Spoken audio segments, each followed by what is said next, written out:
chikafu changu chiri kupi? Iyo shani, kutora newe shani. Chikafu changu chiri kupi? Iyo shani, ndikufunza chikafu changu chiri kupi kuti jamu na chino. Chikafu changu?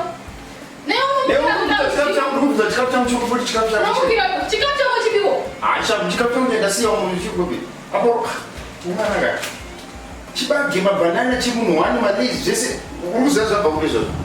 Ani zvakati mwana mama izvo. Zvakati mwana mama uzoti mama watenga nyani. Tandiani. Yo, basa iro. Samuzozina basa. Ndinotenga malezi angu kutora wakuwana. Akangaro mukadzi wako. Angawapindira mukadzi wako. Shanti. Wana dzikira pera zvese wapera wadzasa waisodye manje. Aisha, ndinotsadzina basa ndikuda chikafu changu. Chibike kurumidza. Inotenga malezi. Inotenga uchiunza mchuza malezi atasanera. Aiwa zvine. Hanjaku zvinditatenga ka. Aiwa nemadza akonoye pakati mwana wako.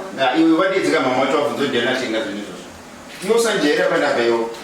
Iwo chamanga utenga zvinhu zvakazugara bedroom. Inosanjaira pana bayo. Utenga chikafu chekuti mopa mituku. Uri futi baroni, ona zvinhu. Mabanana chirimbadi. Nebasa rei. Uchitadza kurorwa, ona uchapa zvinhu mapota ari pasi, mune zvikorobho mawindu. Nebasa rei. Uruita basa rego pana bayo. Shamwari. Chapa nemuna. Anororwako. Chapa nemuna kanjisiwa zvako pana. Hai baba geta.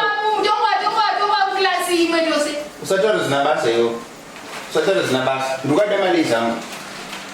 Munhu wana anodya chibagi dringi wapedza zvese. Unosura uchidya chimwe chicha unoita pana pachigwa iwo. Munhu wechikadzi una tsvina. Una mapota ari pasi chichi. Chakungodya chete.